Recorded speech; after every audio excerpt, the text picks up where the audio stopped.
മികച്ച 5 ഷോകളിൽ ശ്രദ്ധേയമായ സ്ഥാനം ഗൗരി ശങ്കരം നേടി. ഷോയുടെ പുതിയ കഥാഗതിയാണ് ആരാധകരെ നേടിക്കൊടുത്തത്.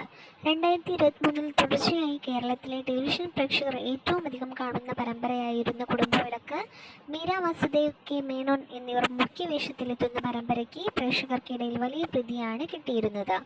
എന്നാൽ കഥാഗതിയിലുണ്ടായ പെട്ടെന്നുള്ള മാറ്റം 2023 അവസാനമായപ്പോഴേക്കും ആ സ്ഥാനം സാന്ത്വനത്തിലെത്തിച്ചു.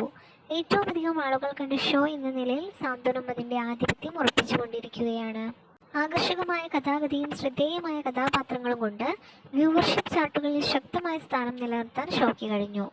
ടൈം പ്ലോട്ടിന് കൗതുകകരമായ ഒരു മാനം നൽകി ചിപ്പി രഞ്ജിത്ത്, സജിൻ, രാജീവ് പരമേശ്വർ, അപ്സര, ഗോപിക അനിൽ തുടങ്ങിയവരാണ് ഷോയിലെ പ്രധാന കഥാപാത്രങ്ങളെ അവതരിപ്പിക്കുന്നത്. സാന്ത്വനത്തിന് പിന്നാലെ ബാർക്ലേറ്റുകൾ പിന്നീട് കുതിച്ചുചാട്ടം കാണിച്ചത് പത്തരമാറ്റ് പരമ്പരയിലാണ്. 1-ാം സ്ഥാനത്തിനായുള്ള സ്ഥിരമായ പോരാട്ടം നടത്തിയ പരമ്പര ഡിസംബർ എത്തിയപ്പോൾ 3-ാം സ്ഥാനത്തേക്ക് പിന്തള്ളപ്പെട്ടു. 2-ാം സ്ഥാനം അവകാശപ്പെടുന്നത് എന്നും മൗനരാഗമായിരുന്നു. കഥയിലുണ്ടാക്കിയ മാറ്റം കാഴ്ചക്കാരുടെ എണ്ണത്തിൽ വലിയ വർധനവാണ് കൊണ്ടുവന്നത്. കല്യാണിക്ക് ശബ്ദം തിരികെ കിട്ടിയതാണ് മാറ്റങ്ങൾക്ക് ആധാരം. റാങ്കിങ്ങിൽ 4-ാം സ്ഥാനത്താണ് ഗീതാ ഗോവിന്ദം. ഗീതുവിൻ്റെയും ഗോവിന്ദിൻ്റെയും വേർപിരിയിൽ ചിത്രീകരിക്കുന്ന നിലവിലുള്ള കഥാഗതി വൈകാരിക സങ്കീർണതയുടെ നേർക്കാഴ്ചയാണ് നൽകുന്നത്. അത് കാഴ്ചക്കാരിലും പ്രതിധ്വനിക്കുന്നു.